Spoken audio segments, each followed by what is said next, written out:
morning. I'm Jaelene Tweedle, and I'm the Alberta NDP candidate for Red Deer North. I'm happy to be joined today by our Red Deer South candidate, Baer, and of course our leader, Rachel Notley. I'd like to begin by acknowledging that we are gathered here on traditional Treaty 6 territory, and I want to also recognize the Métis people who share a deep connection with this land. Both Michelle and I have been out knocking and talking with residents multiple times a week for several months. And the number one issue that is raised is healthcare by far. People are concerned about emergency room wait times exceeding a dozen hours at the Red Deer Hospital, and the unfortunate regularity and familiarity of helicopters flying in and out of the hospital to transport patients in desperate need of care to Calgary and Edmonton. They remember horrifying images of ambulances lined up 14 deep in the spring with patients on board in desperate need of care. And rather than taking real action to address the healthcare crisis here in central Alberta, we have only seen more chaos from Danielle Smith. She's got lots of plans to fire people, but no idea how to hire people, especially the frontline healthcare professionals we are so desperately short of. And over the weekend, I was horrified to see videos emerge of her openly touting a move towards Albertans paying for the public health care they rely on. This is not what Red Deer wants, and public health care is part of being Canadian. I am proud to stand here today with Michelle and Rachel to demand that we protect public health care and ensure that it is there for Albertans when and where they need it. Thank you, and I will turn things over to Rachel Notley. Thank you very much, Jaelene, and thank you, Michelle, for being here, and thank you to both of you for your advocacy on behalf of families here in Red Deer. I know that folks here are struggling with the worst cost of living that they have seen in 40 years. The UCP has piled more and more costs onto family budgets and for the last 3.5 years. More taxes, more fees, more for insurance and for utilities, for gasoline and for groceries. Now, more recently, we have recent videos of Danielle Smith vigorously arguing for why you should have to pay even more out of your pocket for even basic health care, like trips to the family doctor. Her so-called health spending account is really a scam. It's actually designed, in her own words, to train Albertans into paying for their health care. Smith says people in need of care that costs more than $300 could add to their spending accounts by putting in their own money, by collecting contributions from family members, or by fundraising. That's right. She's literally on video suggesting that Albertans in need of health care who are unable to pay the thousands of dollars, or in some cases hundreds of thousands of dollars that it can cost, that their best option is to start a GoFundMe plan. This is horrific. It's a complete violation of the principles of public health care, the very principles that are part of being Canadian. She's also written and spoken openly about charging Albertans health premiums again, and also charging a deductible when using the provincial health insurance plan. That's even more out-of-pocket costs for everyday Albertans who need health care.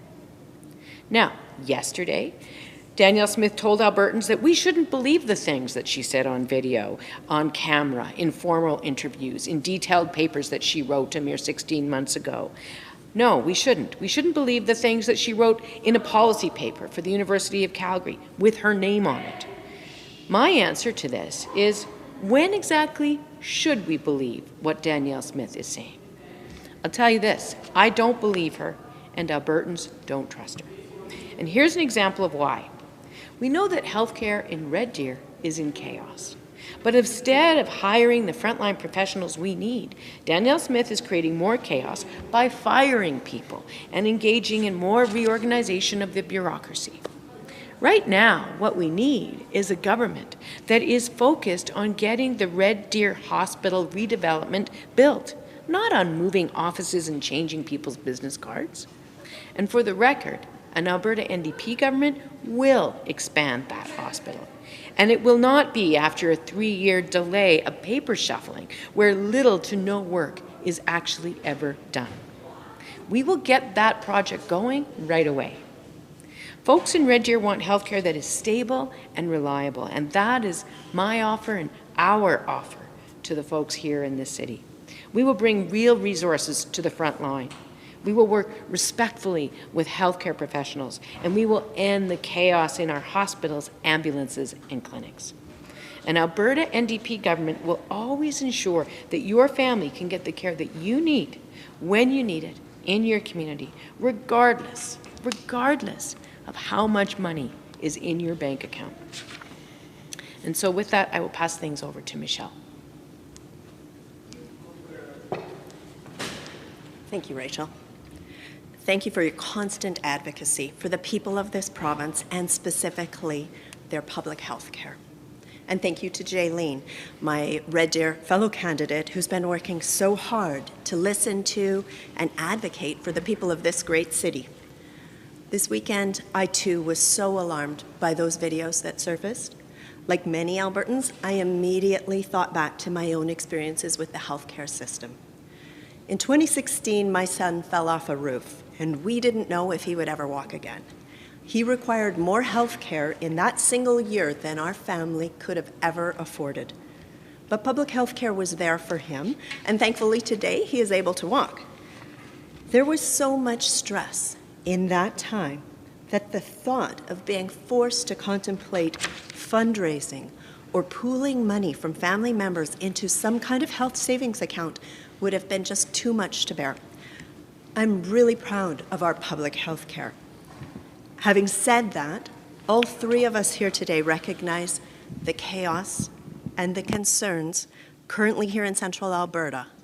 And that's why I'm proud to stand with Rachel Notley in support of her plans to launch the largest healthcare recruitment campaign in Alberta history.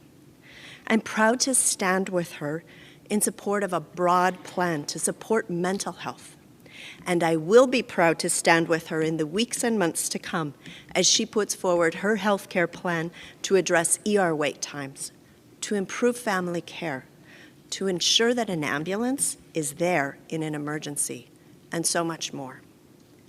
I'm proud to stand with Rachel Notley, a true ally and an unwavering advocate for public health care. Thanks very much, Michelle. And with that, we are, any of us, quite happy to take any of your questions you might have. So first we'll go to questions here in person, followed by questions on the Zoom and phone line. Anybody here in person?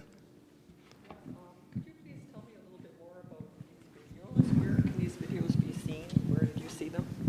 So the videos were from a number of interviews that Danielle Smith did in the summer before this last one as a result of a very detailed paper she did for the U of C School of Public Policy.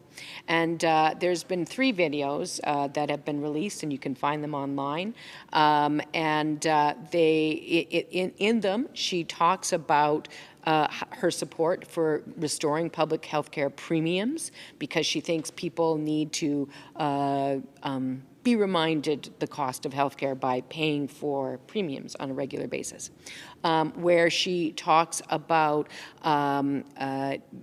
moving more to an insurance-based system and suggesting that even people who have very serious healthcare concerns in hospitals and otherwise would have deductibles that they would have to pay first, much like you do with your car insurance. And she talked about $1,000 deductibles, for instance. And then the third thing that she talked about was the health spending account. And she suggested that the types of things that could be covered by the health spending account wouldn't just be the things that are not currently covered, but might actually be expanded to include things like visits to family doctors. And she went on a rather long defense of her belief that it would be better for family doctors' visits to be paid for out of the health spending account, and if people had to see their doctor more times than the health spending account could allow for, they could then fundraise or ask relatives or their employers for more money. Now, I will say she has since, through some very carefully worded tweets over the last short while, tried to distance herself from those statements. However, here's the thing.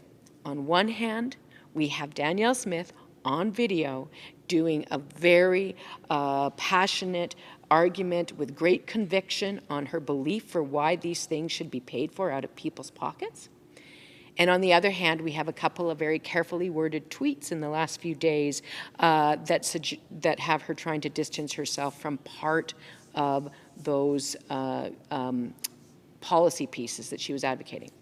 What I would say is this. When someone tells you who they are, listen. And I don't trust Danielle Smith when she tweets that she has somehow changed her mind from a very detailed and convicted set of ideas that she had, not 16 years ago, but 16 months ago. I just don't trust that those ideas have changed. Do you have a follow-up? Thanks. Josh with RD News Now here. Thanks for doing this. Just wanted to ask you, I was going to ask you about one of those tweets, because yesterday at about noon she did tweet she is committed to public health care and that these health spending accounts are to be a bonus for covering things that AHS doesn't cover. So I guess I'm wondering, like, where is the ambiguity still for you, and what would it take for you to trust Danielle Smith? Well, the ambiguity, it rests in a few things. First of all, they can change their mind about what AHS covers any day of the week. We know that. They had a plan to significantly reduce the services that were covered by AHS before we were hit by COVID. So that's the first thing. Second thing, doctor's visits are paid for by Alberta Health, not by Alberta Health Services. So that's another little tweak. But third, Danielle Smith has a very strong history of advocating for these other ideas, and a very carefully worded tweet, as opposed to her coming in front of Albertans, taking questions, answering questions from the media until all the loopholes have been addressed and answered, with her face on video saying it's not going to happen. That would be the same level of detail that we could put up against the previous multiple videos we have and detailed writings we have of her arguing for privately funded health care.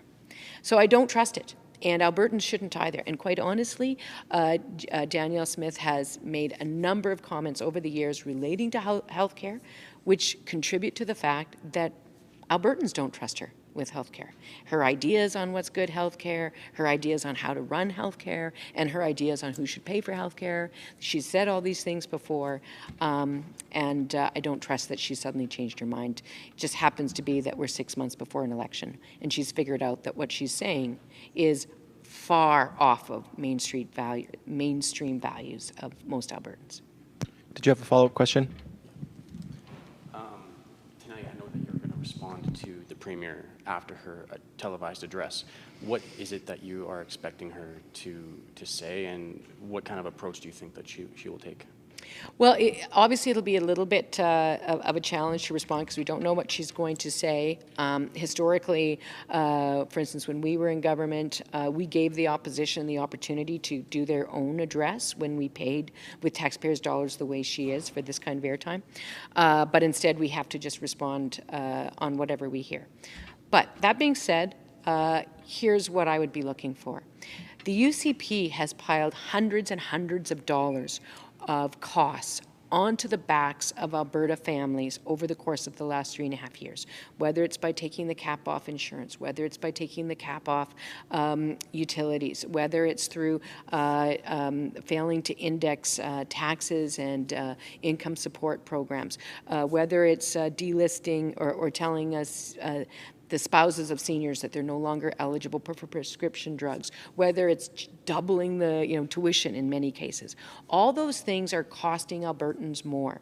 So she's going to have to not only make up for all the costs that she has imposed upon Albertans, thereby making inflation even worse, she's going to have to presumably try to make things even better than Albertans were dealing with when the UCP first took office. So that's what we'll be looking for. All right, we'll move over to the phone lines. Just a reminder to anybody joining over the phone to press *9, and to those wanting to ask a question joining via Zoom, please use the raise hand function. Okay, seeing no questions online here, so that will conclude the press conference for today. Thank you. All right.